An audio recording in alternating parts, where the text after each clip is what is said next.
नमस्कार दोस्तों आज बात करेंगे देश के लाखों श्रद्धालुओं की आस्था से जुड़ी विषय के बारे में।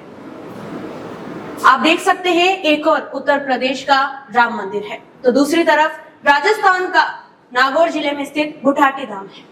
मैं आपको बता दूं यहाँ पर दोनों ही मंदिरों में चंदा चोरी का आरोप सामने आया है।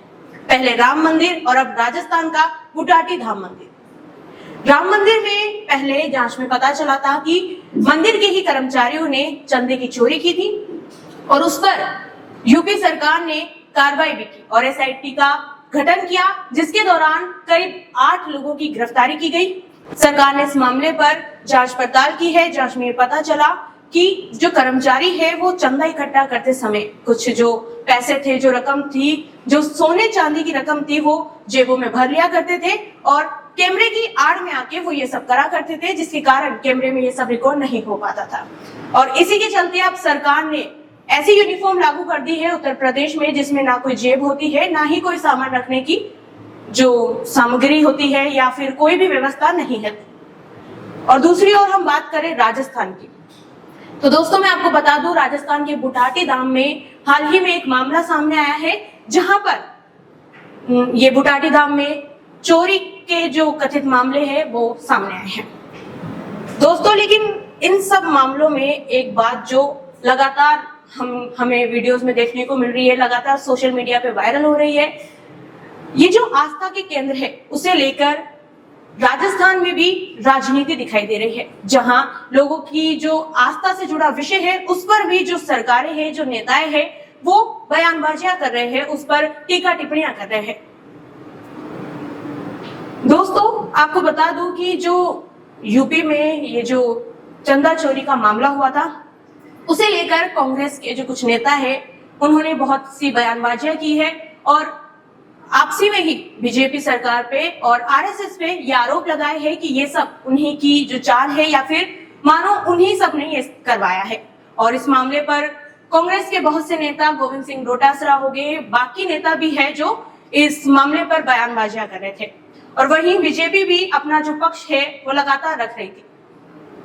और इसी को देखते हुए इस मामले पर जो डोटासरा है और मदन राठौर है उनकी जो वार्तालाप है वो नजर आई कि जो उत्तर प्रदेश में मामला हुआ था राम मंदिर का, उसे लेकर कांग्रेस के जो प्रदेश अध्यक्ष हैं गोविंद सिंह डोटासरा, उन्होंने लगातार बयानबाजियां की थी। लेकिन अब जो राजस्थान में ये मामला हुआ है उस पर कोई कुछ नहीं बोल रहा है और इसी पर मदन राठौड़ का ये आरोप है कि जो बुटाटी धाम में ये मामला हुआ है उसमें जो मंदिर समिति के जो अध्यक्ष है वो है देवेंद्र सिंह, जो कि खुद कांग्रेस पार्टी से आते हैं और उनकी पत्नी भी पिछले कुछ सालों से कांग्रेस पार्टी में रही है।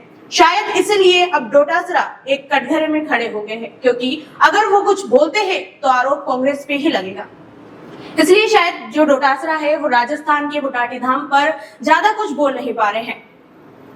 लेकिन दोस्तों ये सब तो चलता रहेगा, लेकिन इन सब के बीच जो लोगों की आस्था है वो खतरे में है।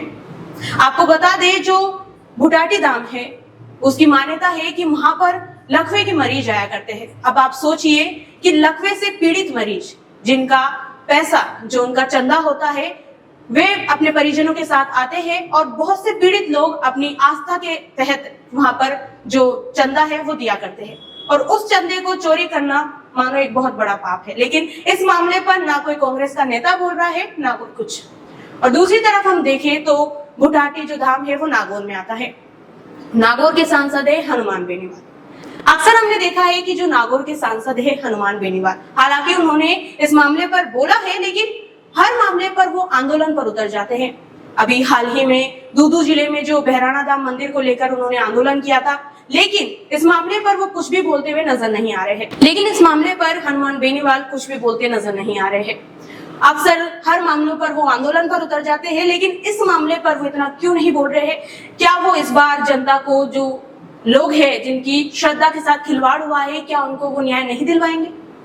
क्या इस बार वो इस मामले को लेकर आंदोलन पर नहीं उतरेंगे? जनता का उनसे सवाल है कि क्या हनुमान बेनीवाल इस बार भी आंदोलन पर उतरेंगे और जनता को न्याय दिलाएंगे? जो लाखों श्रद्धालुओं की श्रद्धा के साथ खिलवाड़ हुआ है, क्या वो उन्हें न्याय दिला पाएंगे?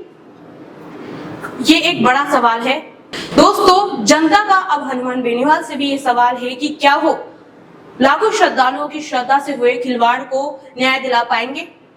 ये एक बड़ा सवाल है। लेकिन दोस्तों ये बयानबाजियां तो चलती रहेगी, सवाल जवाब चलते रहेंगे, लेकिन जो लाखों श्रद्धालुओं की श्रद्धा के साथ खिलवाड़ हुआ है उसका क्या? सरकारें आती जाती रहेगी, लेकिन जनता का पैसा सही जगह पर लगना चाहिए, ना कि चोरी में। दोस्तों आप इस पर क्या कहना चाहेंगे? हमें कमेंट में जरूर बताएं। धन्यवाद।